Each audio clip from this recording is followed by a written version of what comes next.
Hey guys, welcome back for another episode of Not the Girl Next Door.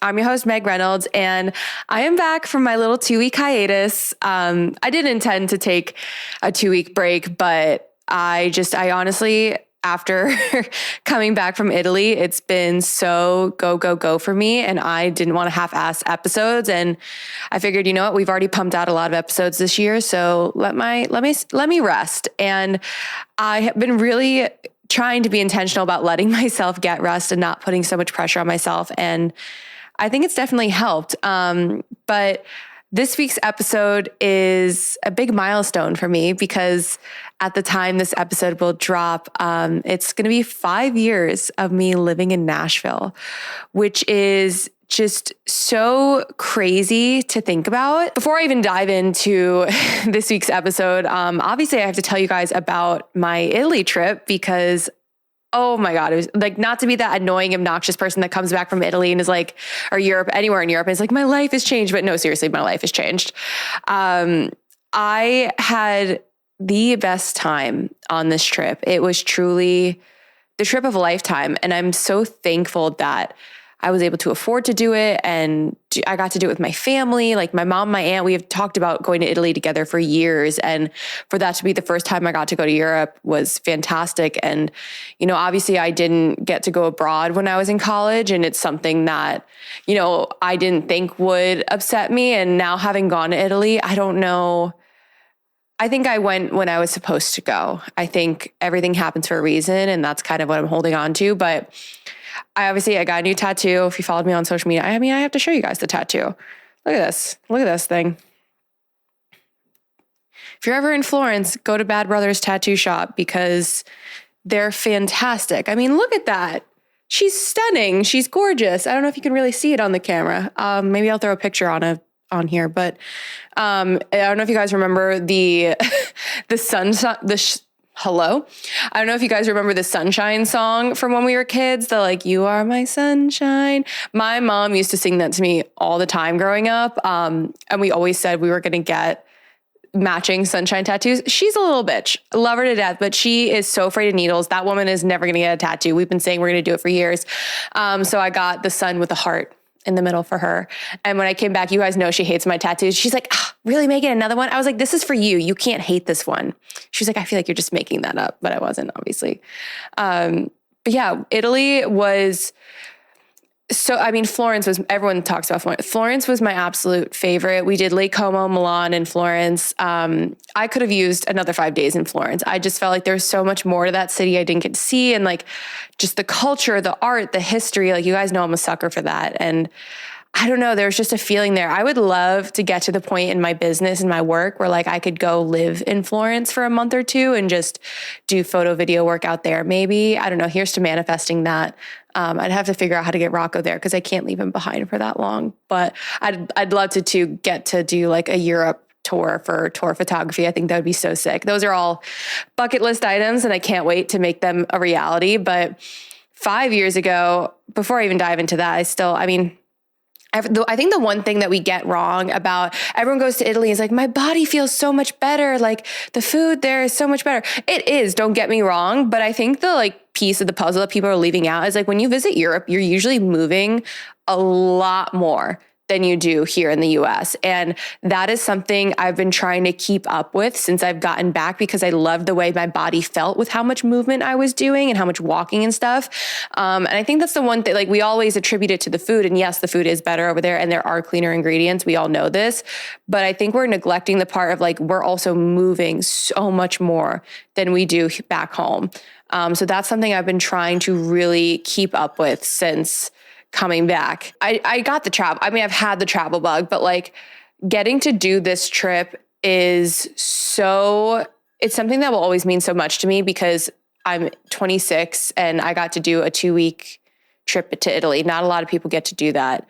And I got to do it with people that I love and hold dearly. I mean, this trip really I felt the happiness so deep in my core and smiling ear to ear. Like me and my mom bickered, of course. Like this trip wasn't just full of, it was full of magic, but like, of course there were down moments and like dragging the suitcase, and that those things suck and they're annoying, whatever. But like, you don't let it spoil your day or the trip. Like you just laugh about it after.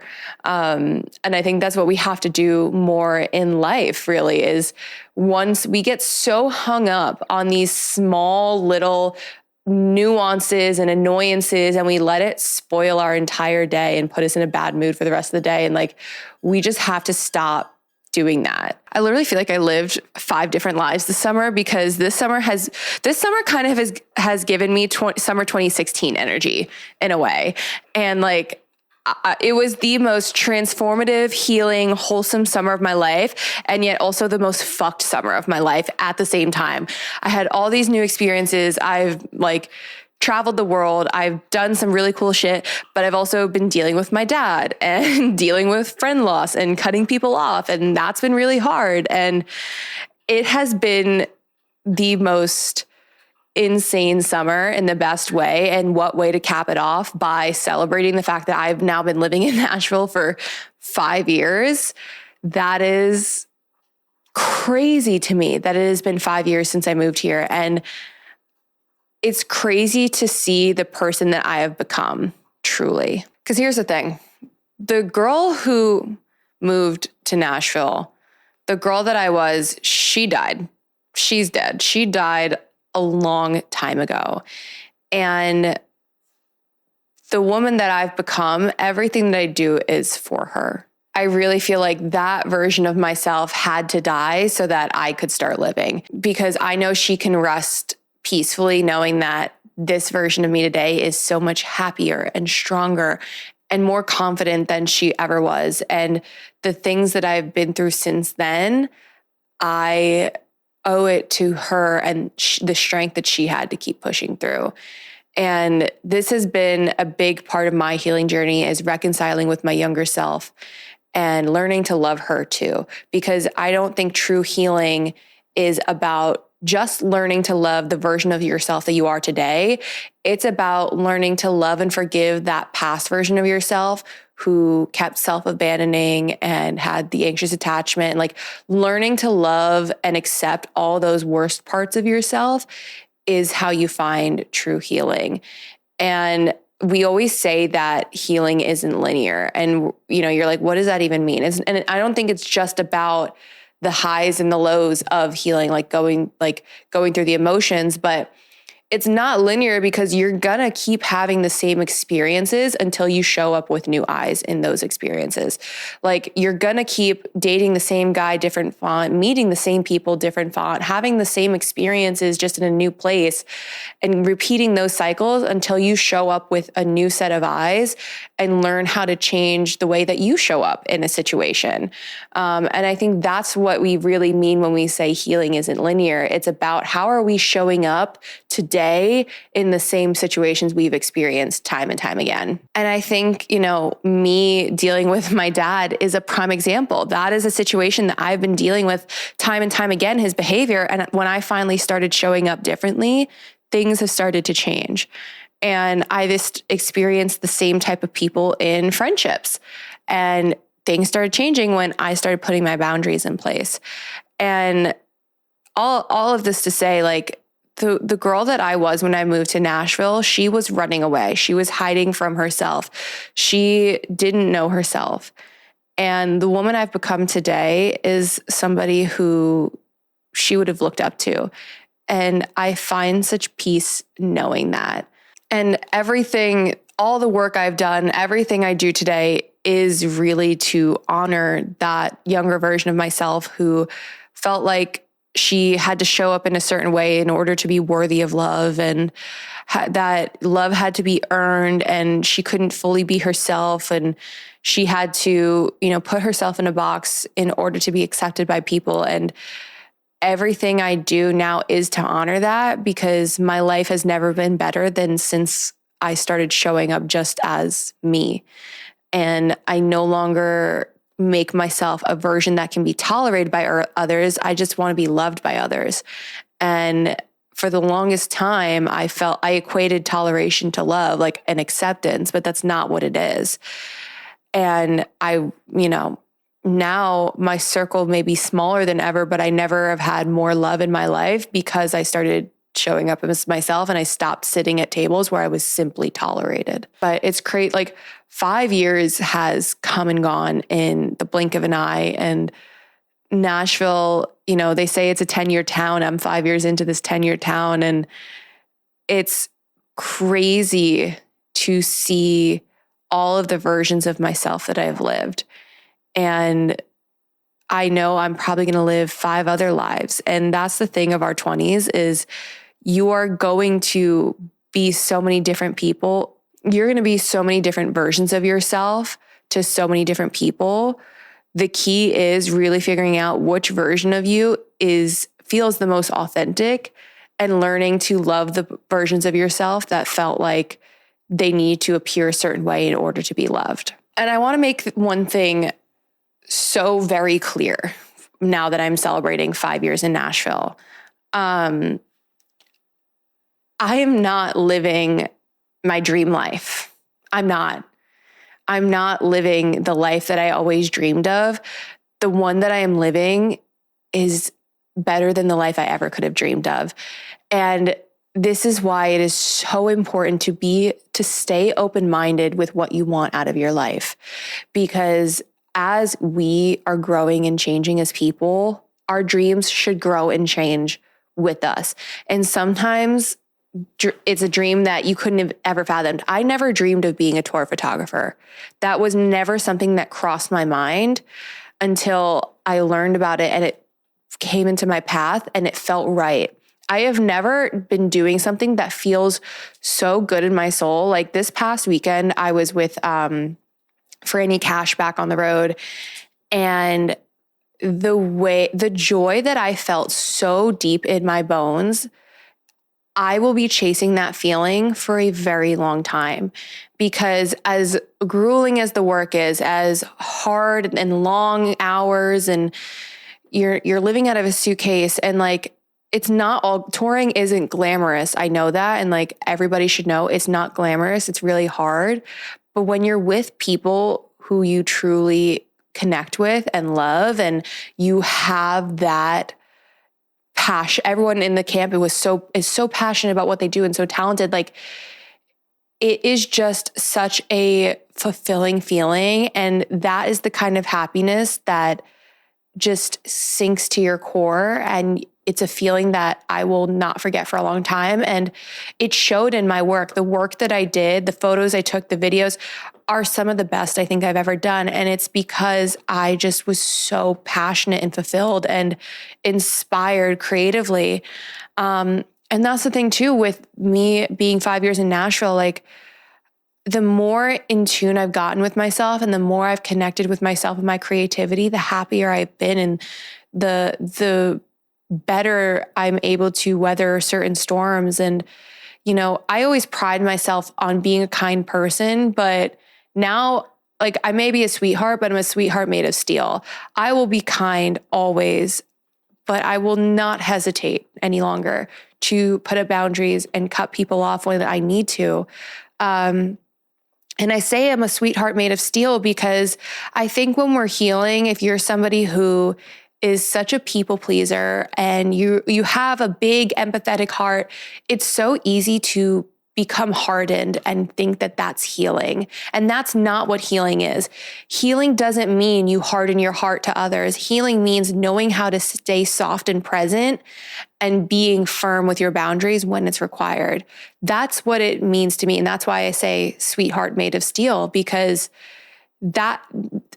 I think having a big heart, being an empathetic person, being a soft-hearted person is a superpower, especially in today's world that is so cruel.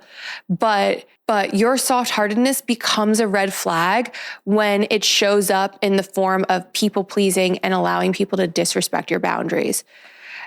And I know that sounds weird to say, but I realized for a long time, my people pleasing was just a form of me self-abandoning and being too afraid to show up for myself and being too afraid to embrace the parts of myself that I'd always been taught were unlovable. And that's really all people pleasing is trying to earn the love that we're taught we don't deserve. And that's the thing too. I want us to kind of reframe the way we look at people pleasing, because as people pleasers, as people with really big and soft hearts, I find that we get into these friendships and relationships where we never feel seen, we never feel understood, we never feel heard. But at the end of the day, how could we be when we're not showing people the true version of ourselves? We're showing them a version of ourselves that we have perfectly crafted and perfectly tailored to what we think their expectations are of us, and showing up based on how we think others need us to show up. And that's the version of us that they get. We're not how can anybody truly see and understand us when we're not showing them our true selves? We're showing them this version of ourselves that we have just completely crafted and made up. So no, you're never going to be truly loved if you just keep showing people the version of yourself you think you need to be in order to be loved. That's not love. You're never going to find fulfillment in those friendships and relationships so long as you're showing up as anything other than yourself. And this is something I learned the hard way when moving to Nashville, because I thought moving to Nashville was going to solve all my problems. I didn't realize back then how much I was running from. And now when I go home, sometimes it is really, really triggering. And I feel myself like falling into that old version of myself, and it's scary. And when you've been healing, it's a bit a blessing and curse, right? Because you're no longer accustomed to the anxiety and the misery that you felt. So when you do feel it again, it is so jarring and unnerving. And I feel like it's like a shock to my nervous system. But when I moved to Nashville, I talked about this in an episode a couple weeks ago, how I had made these friends, and I was the fringe friend. I never was included, and I was always an afterthought. And I just, for so long, was trying and putting effort into those friendships and just trying to be what I thought they needed. And I mean, I will never forget, one of the girls literally said yeah, you're kind of annoying, but we still love you. And I'm like, that's not looking back now, I'm like, that's not a compliment. Yeah, you're really a lot, but yeah, we tolerate you is basically what I heard. And I don't think I would have been able to become the version of myself today had I not moved to Nashville. And I think everything happened exactly the way that it needed to. And Nashville has I know a lot of people don't like Nashville, but I love it because of the person I've been able to become here. And I don't think I would have found this version of myself had I stayed home. Moving away gave me the gift of a clean slate. And at first, with that clean slate, I kept repeating old patterns and old habits. And then we all know I met my ex, and we all know that story.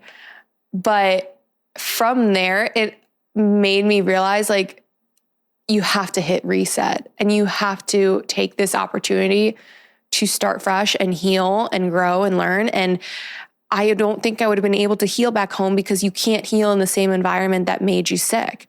And I know everybody says that, and it's like beating a dead horse, but how can you heal when you are still around the same people that are causing the harm?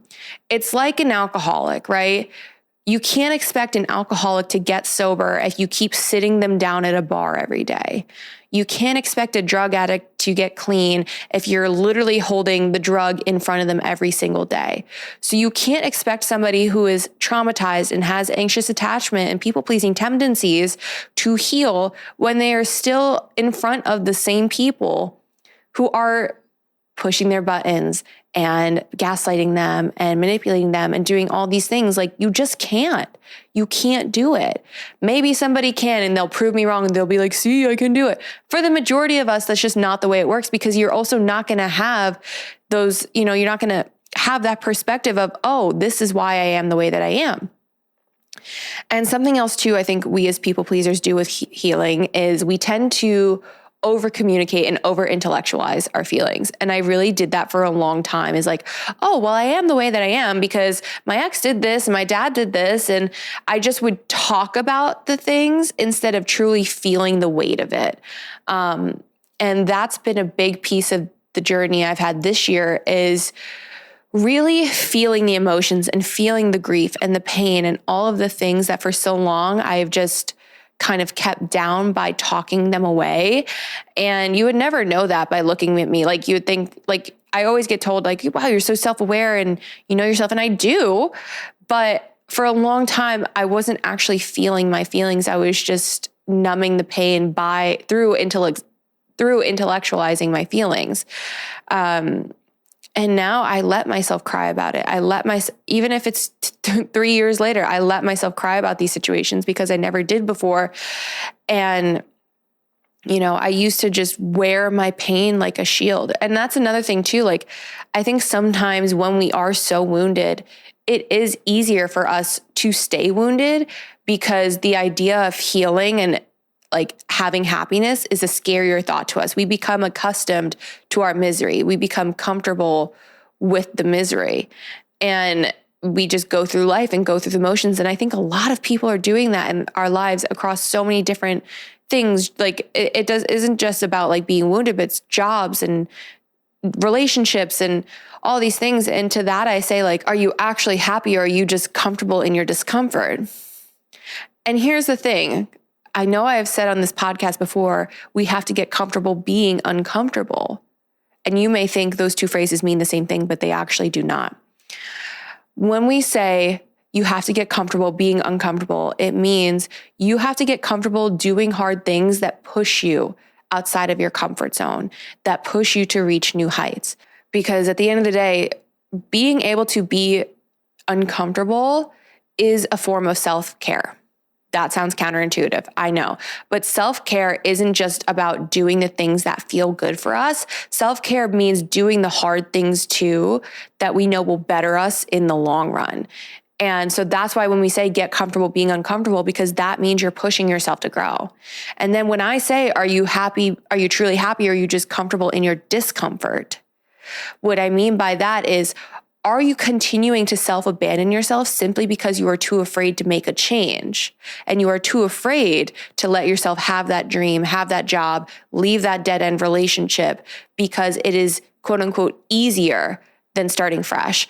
Staying where we're at because it's familiar to us is always going to be easier than going into the unknown and making a change. But that's why I say those two phrases have entirely different meanings. And that goes back to our conversation a couple weeks ago about nuance and how people need media literacy and to dive deeper into the meaning of things. Another lesson for you. But Nashville has taught me all this. It's taught me the difference of it's taught me the difference of sitting in my discomfort in a way that's negative and being uncomfortable in a way that's pushing me towards my future. And knowing how to discern and detect the difference between those two is going to go a long way for people. The other thing with personal growth that a lot of people don't talk about is the way that growth comes with a lot of goodbyes. And when you're on a personal development journey, you're going to outgrow a lot of people, places, and things. And it's another form of grief entirely. Grieving friendships, places, memories, like, it's hard.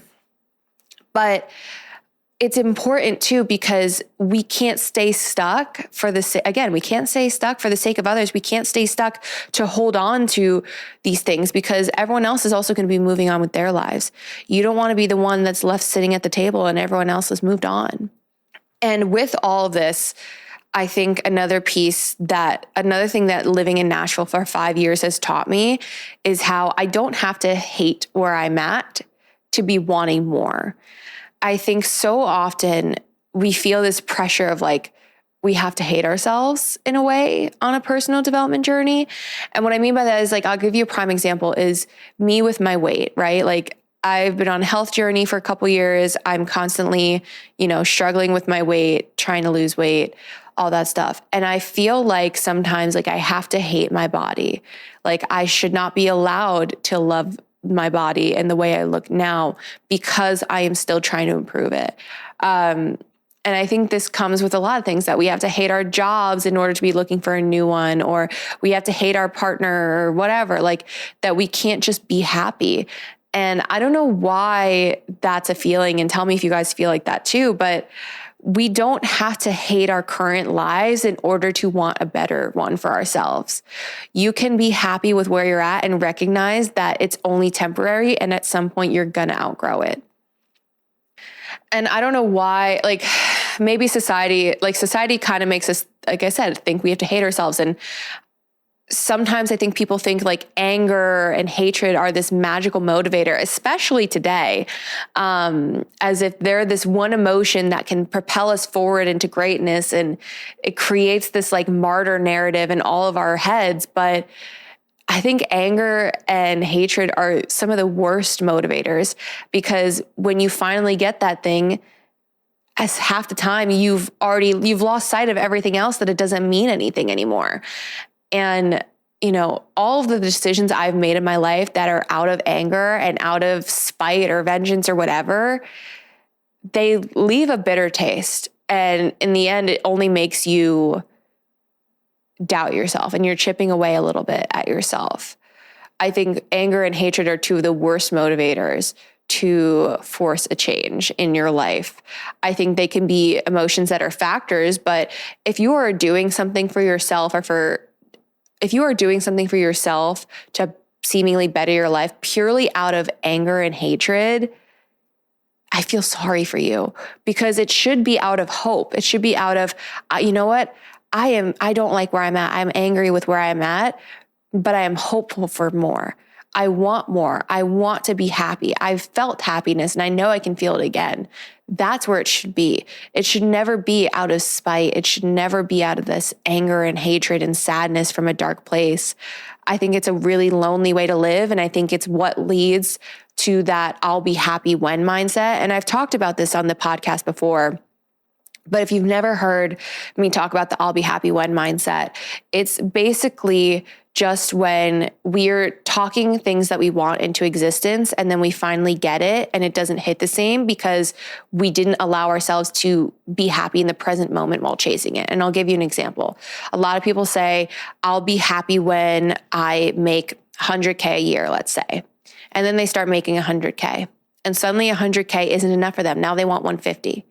I'll be happy when I make 150K a year. They get that 150. It's no longer enough. And you're constantly chasing this feeling of happiness, and you're putting your happiness in something that is an external force. It's something that is out of your control 9 times out of 10. But you can say, I'm happy with where I'm at, and I still know I want to make more, instead of putting all of your happiness on something else. I don't know if I did the best explaining it that time. I have other episodes talking about it and you guys can go back and listen, but the I'll be happy when mindset is what leads people to being bitter and cynical, and nothing is ever enough for them, because you are wrapping your entire self-worth and self-identity in external forces that you think are going to equate to saying something about you. You think that you will achieve some sort of status or notoriety or whatever it is when you get that external thing. And this is a lot of the times I think women fall prey to that I'll be happy when mindset in terms of marriage and kids. Like, oh, my life will begin when I have children. You need to live your life as if you're never going to fall in love and never get married. And I know that sounds scary to say, but like, what would you do with your life if you never got married, never fell in love again, never met a partner? Like, would you sit and put your dreams on hold? Would you sit and not go on that solo trip or do the things that you want to do and have the experiences you want simply because you don't have a partner to share them with? Like, I know that sounds scary, but there are like, and I'm not trying to be like, oh, I'm never going to fall in love. That's not what I mean. But I live my life as if I'm not going to. So that way, when a partner does come into my life, I know that they will add to it. And moving alone to Nashville has taught me how to do that, because it forced me to do everything on my own. And yes, my hyper independence is very real, and I'll probably talk about that in another episode. But moving to Nashville took all the training wheels off, and it was sink or swim, and I swam. And I will never forget, how like I don't consider myself really an impulsive person, but moving to Nashville was kind of an impulsive decision for me. I passed up going to law school, and it's crazy to think like in these last 5 years, like I would be a practicing lawyer by now if I had gone. But I remember my dad was pissed that I was passing up law school. And I remember I said to him, I was like, just give me 1 year. I was like, if 1 year I'm not happy, I can take the LSAT again, maybe get a better score, and maybe get a better scholarship to an even better law school. I was like, but this job will be gone. So give me 1 year. And what was 1 year of my life at 21 to try something out? And I didn't realize it back then, but I learned a very big lesson by making that decision. And that lesson was it's better to admit you walked through the wrong door than spend your entire life in the wrong room. And that is a lesson I am so grateful my 21-year-old self had the courage to learn. And I've had that time and time again where I'm not an impulsive person, but when I get something in my gut, I listen to it, and I've learned to trust that voice again, and it's never steered me wrong.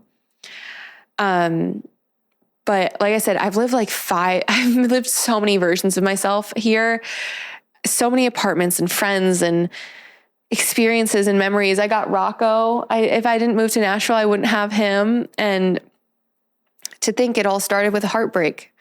And I attribute a lot of me having the courage to move to my college ex breaking my heart. I hate to give a man credit, but I'm giving him credit because I don't think I would have ever left him because again, I was just too afraid to be alone. And I'm not anymore. I love my alone time now. And I don't mean that to say like I'm a hermit, but I've gotten so comfortable with the silence of an empty apartment. I've gotten comfortable with just going through life with me, myself, and I. And, at the end of the day, the only person that's ever going to truly know yourself is you. Like your past friends who you no longer speak to don't know the current version of yourself. And the new friends that you do make who are going to become some of your best friends, you're constantly playing catch up with them and filling them in on these past versions of yourself. They didn't go through it with you. And sure, you may have some friends that are decades in your life, but there's still chapters and pieces that they're not missing. They're not attached to your hip. And so the only person that's ever going to fully know yourself is you. You are going to be constantly filling other people in on your life story. So why would you waste time not living it? You can't add on any more days to your life. We don't know how many days we're going to get. What you can do is add more life to your days. And you can find a moment of happiness in each day. And that's what living in Nashville has taught me, is that I can sit in my misery and I can stay comfortable in my misery. And I can just have this victim mindset, or I can dust myself off and do the work, and I can build a life that I truly love. And that is what I have done. Is it always happy? No. You guys know, like I will tell you, there are so many nights I have still had anxiety and cried. There's been fights with people. I have lost friends. There has been a lot of bad moments. But all in all, these past 5 years have given me the best gift of all, and it's given me the gift of myself. I feel like I found myself again. And just the inspiration and joy that I feel goes so deep is hard to explain this feeling. But like I said, I started writing again. I've started painting again. Like I'm painting jeans for my manager. Oh yeah. I don't even know if I've talked about this. I got signed for photography to a management company. It's called Electric House here in Nashville, Tennessee. Rachel Deeb is the founder of it. And it's another example of a full circle moment. Like Rachel is someone who I've admired her work for years. When I was still with iHeart, I was always posting her photos on iHeart Country. And I remember like just seeing, again, I don't know, I didn't know her through social media. It was a parasocial relationship. Like I would see her work and see these experiences, and I would just think like, she's such a badass. Like I would love to meet her one day. And now she's my manager and she believes in me and my work. And it's just, again, it's crazy what can happen when you start being yourself and showing up as authentically yourself. I think this story is a prime example of that, because had I not had the courage to take a chance on myself and my photography, I wouldn't be signed right now. And Rachel wouldn't be someone who I trust so much and lean so heavily on. And it's crazy, like to see, like to have people tell me they admire my work. Like that's crazy. Like somebody who I've admired admires my work. Like that's a fangirl moment. But Rachel is just, again, she is such a badass, and I could not be more thankful that she signed me and took a chance on me.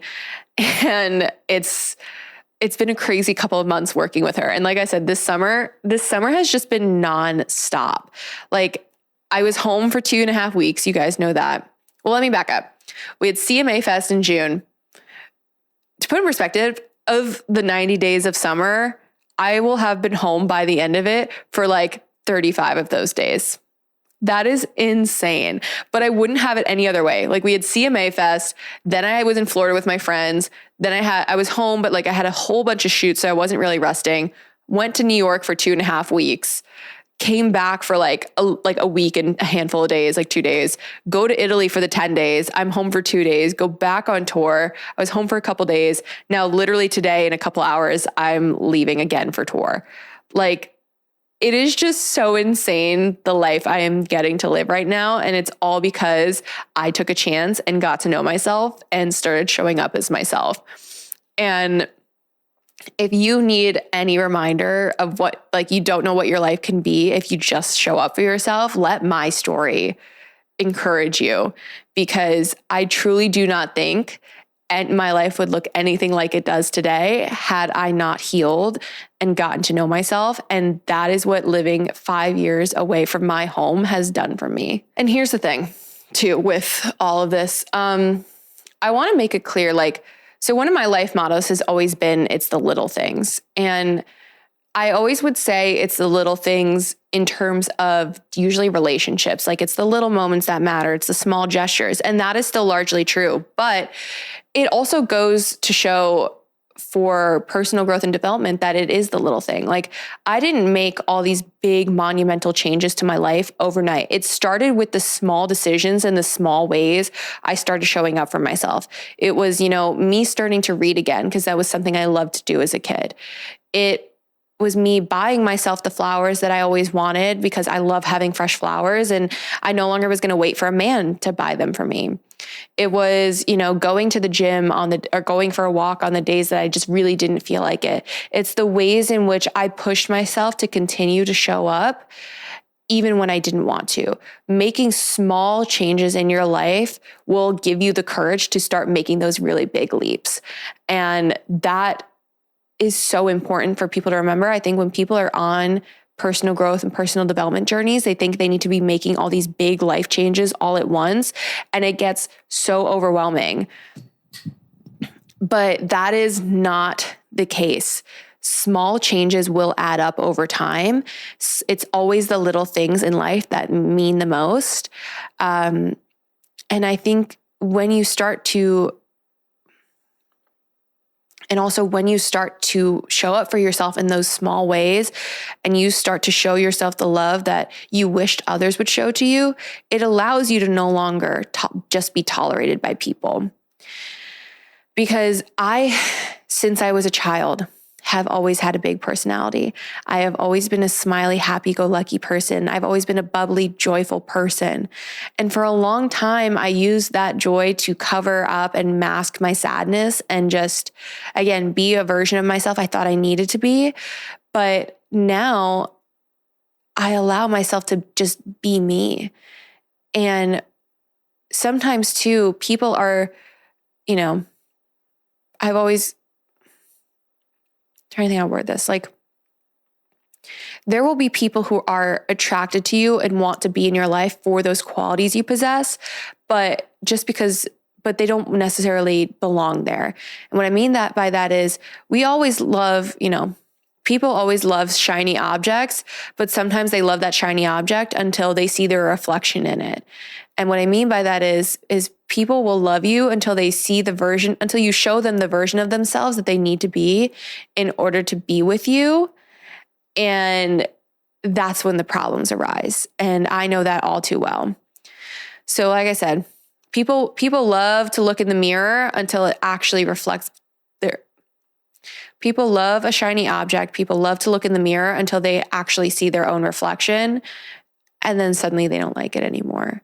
And that's the thing is a lot of other people, as much as when you're somebody too, who hold yourself to a certain regard, it's really hard to reconcile that other people don't hold themselves to those same standards and don't treat others the same way that you do. And you have to reconcile with that you can't change that. And that's where you have to then decide, do I still want them in my life? I could go on and on and on about all of these things. But you're more than just a shiny object. And if the reflection, if somebody doesn't like the version of themselves that they would have to be to stay in your life, then they don't belong in your life. And I think I'm kind of going through that a little bit right now with some of the friendships that I've lost. They're sad and I would love to have a conversation with them, but at the same time, I'm not going to waste my breath on somebody who will not hear me and see me, and who is just going to get defensive. You can't make people hear you. All you can do is act accordingly. I always will see the good in somebody. I will always be my kind-hearted self, but no longer will I stay in situations that someone has shown me who they truly are. That's why I'm now a sweetheart made of steel, man. Like, if you show me who you truly are, I'm going to act accordingly. And if that means you lose access to my life, so be it. My energy and the love that I give people is special. And I think everybody needs to understand this. The love that you can give to others, your friendship, your time, it's special. It's valuable. And so why are you going to waste it? And it's a finite resource. So why are you going to waste it on people who don't value you? Just some food for thought. But Nashville, you have given me the craziest, best, most highest highs and lowest of lows in the last 5 years. I moved here at 21, so scared during a pandemic. I was all alone. I didn't know anybody. And I have found the life that I love living. And I've chased these kinds of friendships and relationships my entire life. And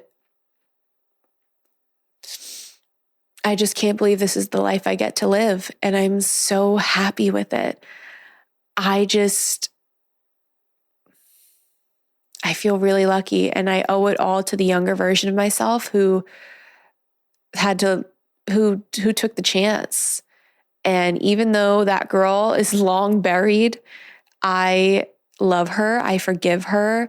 I honor her every single day with what I do now. And I just can't wait for the next 5 years. And I can't wait to take you guys along on that journey. I can't believe this year will be 4 years of the podcast. Like, time, the days are long, but the years really are short. And I'm really committed to filling my days up with as much life as I possibly can. And no longer being a people pleaser and having boundaries and doing all the hard things that I never thought I'd be able to do. I'm doing a lot of hard things I never thought I'd do in my life. And the only person I owe it to is myself. So, yeah. But all of that to say, thank you guys for listening to me ramble and yap. And I have no idea what I even talked about this episode. I just really wanted to speak from the heart for this one, because 5 years in this city is a really crazy and special milestone. I've learned so much. I've grown so much, seen a lot of things. But all that to say, if this is your first episode with me, thank you for being here. If you've been a long time listener, thank you for being here. I love you all so much. And I'm so thankful I get to share my life with you guys. Speaking of that, I am going to be announcing something really special later this year in honor of the 4-year anniversary. So stick around for more details on that. Make sure you are following the Instagram and the TikTok to be the first to know. It is going to be, I think, another great way for me to connect with you guys on a personal level, and, just feels really authentic to me. And I'm really excited to be scheming on this one. But yeah, so like I said, follow us on YouTube, Instagram, TikTok, just search Not the Girl Next Door podcast. You'll find us. Make sure you're leaving a 5-star review wherever you're listening. And I will see you guys next week for another episode. Bye for now.